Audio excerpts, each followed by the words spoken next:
Hello friends, today हम लोग पढ़ने वाले एडम स्मिथ के बारे में। तो फ्रेंड, इसके पहले 2 क्लासेस मैंने करके रखा है, अर्थशास्त्र की परिभाषा और एक क्लास है यहाँ पे ओरिजिन ऑफ इकोनॉमिक्स यानी कि अर्थशास्त्र की उत्पत्ति। ये दोनों क्लासेस मैंने डिस्क्रिप्शन बॉक्स में दे रखा है, आप लोग पढ़ लो। और यहाँ से मैं स्टार्ट कर रहा हूँ आज एडम स्मिथ की परिभाषा। तो अगर आप अभी तक चैनल को सब्सक्राइब नहीं किए तो फटाक से चैनल को सब्सक्राइब कर लो और बेल नोटिफिकेशन को ऑन कर लो, क्योंकि भाई जैसे ही मैं क्लास आपको डालूँ अपने चैनल पे तो आपको नोटिफिकेशन फटाक से आए और आप जल्दी से जल्दी पढ़ लो, ठीक है। और हाँ, जैसे ही चैप्टर ख़त्म हो जाएगा भाई, मैं आप लोग को कुछ क्वेश्चन आंसर दूंगा आंसर के साथ, और वो आप लोग को बहुत ज़्यादा सहायता करेगा एग्ज़ाम के लिए, ठीक है। तो फिलहाल के लिए मैं एडम स्मिथ को लेकर स्टार्ट करता हूँ। और अभी तक आपको सिलेबस नहीं पता तो डिस्क्रिप्शन में वो भी लिंक मिल जाएगा आपको सिलेबस के बारे में, ठीक है। तो चलो हम लोग स्टार्ट करते हैं। प्राचीन अर्थशास्त्रियों के अनुसार अर्थशास्त्र का मौलिक संबंध धन से है। जो प्राचीन अर्थशास्त्री जो थे, बहुत सारे अर्थशास्त्र के प्राचीन जो अर्थशास्त्री थे वो सिर्फ और सिर्फ धन से संबंधित था। प्राचीन अर्थशास्त्रों में सबसे प्रमुख एडम स्मिथ अर्थशास्त्र का जनक यानी कि father of economics Adam Smith को कहा जाता है। सबसे प्रमुख, प्राचीन में सबसे प्रमुख जो है वो एडम स्मिथ है।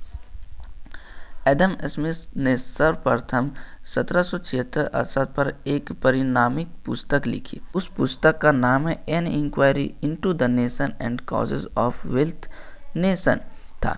वास्तव में कहा जाए तो एडम स्मिथ का पुस्तक का जो मेन मकसद था ना लिखने का, इसमें क्या क्या लिखा था, उद्देश्य वो मैं आप लोगों को बताता हूँ, ठीक है।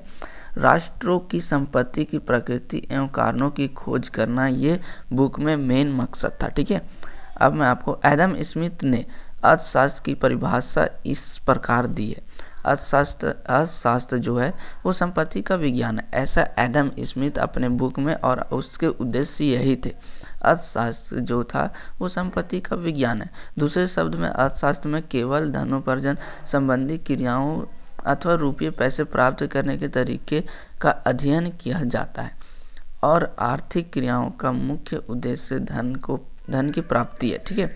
यानी कि जो सिर्फ और सिर्फ पैसे के बारे में सोचता है, पैसे को प्राप्त करने में लगा रहता है, वही सिर्फ और सिर्फ अर्थशास्त्र में आ सकता है, बाकी कोई नहीं। ये एडम स्मिथ का कहना है। एडम स्मिथ के अनुसार धनोपार्जन संबंधी क्रियाओं का अर्थ धन के उत्पादन, विनिमय, वितरण यानी कि एक्सचेंज, प्रोडक्शन, डिस्ट्रीब्यूशन, इस सब में पैसे लगते हैं ना। पैसे लगने के कारण ही ये सब अर्थशास्त्र पे आते हैं। उन्होंने समाज में रहने वाले व्यक्तियों को 2 भागों में बांटा है भाई, एक आर्थिक मानव और एक गैर आर्थिक मानव। तो आर्थिक मानव सदा संपत्ति के अर्जन के, मतलब गैर आर्थिक मानव वो है जो सिर्फ और सिर्फ पैसे के लिए ही लगा रहता है, और जो गैर आर्थिक मानव वो पैसे के लिए मतलब ही नहीं रखता है, कोई मतलब नहीं उसको पैसे में। आप समाज में देख सकते हो बहुत सारे आदमी को पैसे से मतलब है और बहुत सारे आदमी को पैसे से मतलब नहीं है। तो जिसको पैसे से मतलब वो आर्थिक मानव, और जो नहीं है वो गैर आर्थिक मानव।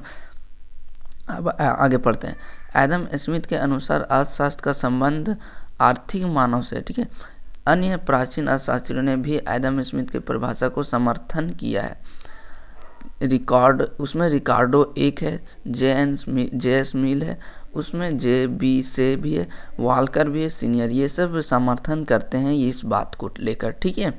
जो एडम स्मिथ ने बोला है वो सबको समर्थन देता है ये सब, बाकी ठीक है। अर्थशास्त्र वह विज्ञान है। अब देखो जे बी से क्या बोलते हैं, जे बी से के शब्दों में आप देखो, अर्थशास्त्र वह विज्ञान है जो संपत्ति की विवेचना करता है। अर्थशास्त्र ज्ञान की वह शाखा है जिसका संबंध धन से, यानी कि जितना भी धन से संबंधित काम है या फिर धन से लेकर जितना भी काम है वो सारे के सारे अर्थशास्त्र में आते हैं। जे बी से भी कहते हैं और एडम स्मिथ भी बोलते हैं। चलो अब हम लोग पढ़ने वाले एडम स्मिथ की परिभाषा या धन का विज्ञान की आलोचनाएं। यानी कि एडम स्मिथ तो बोलते हैं धन का विज्ञान है, लेकिन बहुत सारे अर्थशास्त्री जो थे वो उनका बात को समर्थन नहीं करते थे, यानी कि बहुत ज़्यादा उनका खामियां निकालते थे। तो इसके पिछले मैंने पढ़ा चुका है आपको एडम स्मिथ की परिभाषा। तो एडम स्मिथ की परिभाषा में आपको ज़्यादा कुछ याद नहीं करना है, बस एडम स्मिथ धन को ज़्यादा ये समर्थन देते थे, मतलब अर्थशास्त्र संपत्ति का विज्ञान है, ऐसा एडम स्मिथ का कहना है, ठीक है।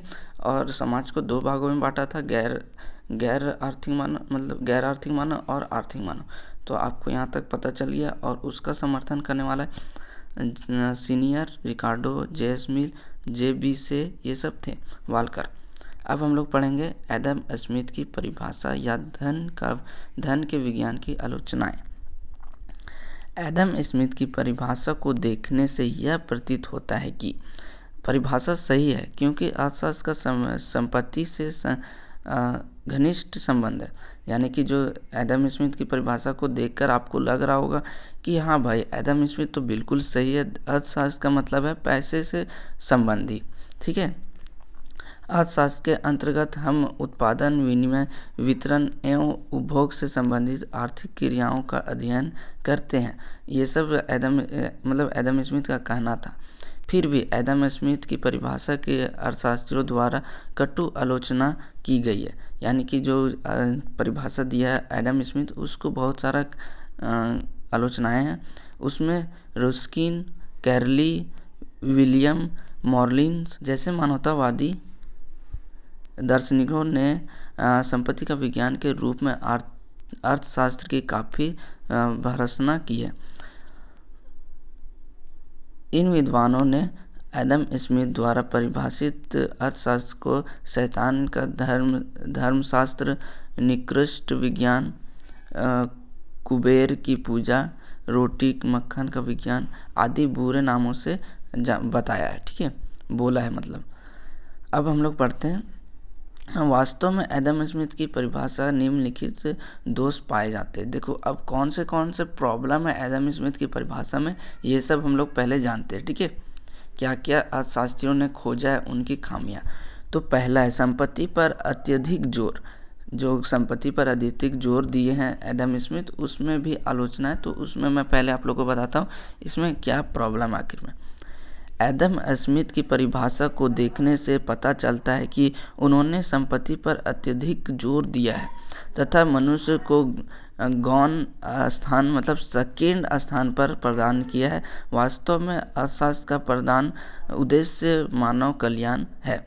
यानी कि जो धन से पहले मानव का कल्याण होना चाहिए, क्योंकि मानव है तो धन है तो मानव है, ऐसा नहीं है, ठीक है। ऐसा दूसरे अर्थशास्त्रियों खामियां ढूंढे।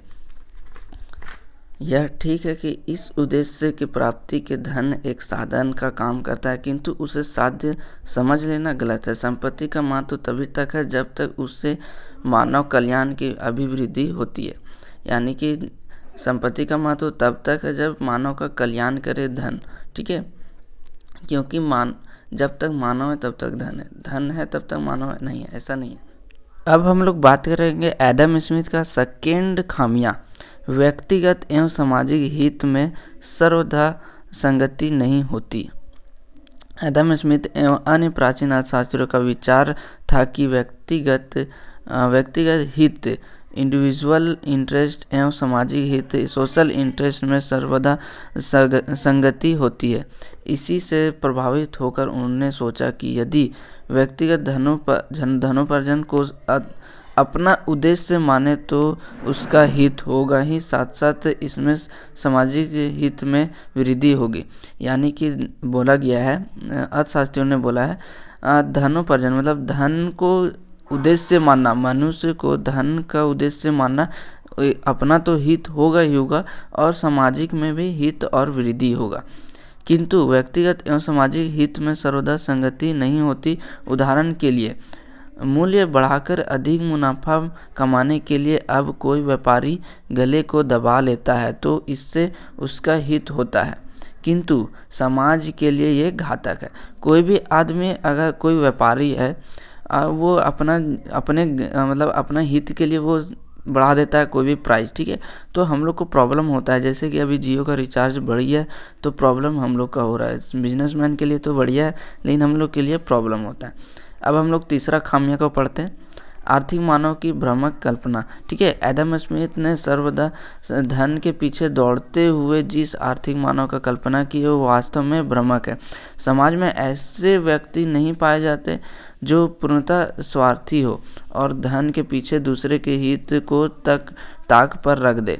यानी कि कोई मतलब समाज में बहुत सारे आदमी ऐसे भी होते हैं जो सिर्फ धन के पीछे नहीं भागते, दूसरे को हित में मतलब अपने हित के लिए दूसरे को नुकसान में नहीं पहुंचाते। यदि ऐसा होता तो समाज का अहित होता और उसका विकास भी नहीं हो पाता। अगर ऐसा होता तो अभी समाज जाहिर सी बात है विकास नहीं हो पाता। अब हम लोग देखेंगे एडम स्मिथ का चौथा खामियां, संपत्ति शब्द का संकुचित अर्थ। संकुचित मतलब होता है नैरो यानी कि पतला। एडम स्मिथ ने संपत्ति शब्द का प्रयोग संकुचित अर्थ में किया है। उनके अनुसार भौतिक स्पर्शनीय मूर्त वस्तुएं ही संपत्ति की श्रेणी में आती है, जैसे कपड़ा, चावल, मकान इत्यादि। अमूर्त वस्तुएं में हम संपत्ति की श्रेणी में नहीं रख सकते एवं अर्थशास्त्र का उनसे कोई भी संबंध नहीं है। ऐसा एडम स्मिथ का कहना था कि कपड़ा, चावल, जितना भी मकान इत्यादि है ये सब अर्थशास्त्र में आएंगे और बाकी जितना भी जैसे कि शिक्षक, डॉक्टर, ये सब वो नहीं आएंगे अर्थशास्त्र में। लेकिन एडम स्मिथ का यह विचार गलत था। आज हम लोग भी जानते हैं कि बहुत ज़्यादा जरूरी है अर्थशास्त्र में शिक्षक, डॉक्टर इत्यादि अमूर्त सेवाएं के लिए आर्थिक महत्व बहुत ज़्यादा है। उनका अध्ययन भी अर्थशास्त्र में ही किया जाता है। तो अब हम लोग पढ़ेंगे मार्शल की परिभाषा। इसमें मैंने बता दिया आपको एडम स्मिथ को पूरा एडम स्मिथ की परिभाषा बता दिया मैंने। एडम स्मिथ की आलोचनाएं बता दी। आलोचनाएं में 4 खामियां था एडम स्मिथ का। संपत्ति पर अत्यधिक जोर जो दिया था एडम स्मिथ, व्यक्तिगत एवं सामाजिक हित जो बहुत अधिक जोर दिए हैं, आर्थिक मानव और भ्रामक कल्पना, संपत्ति शब्द का संकुचित अर्थ, ये सब में ज़्यादा खामियां था। ठीक है, एडम स्मिथ। तो वीडियो पसंद आई तो लाइक कर देना और शेयर कर देना अपने फ्रेंड्स लोग को। Thank you so much.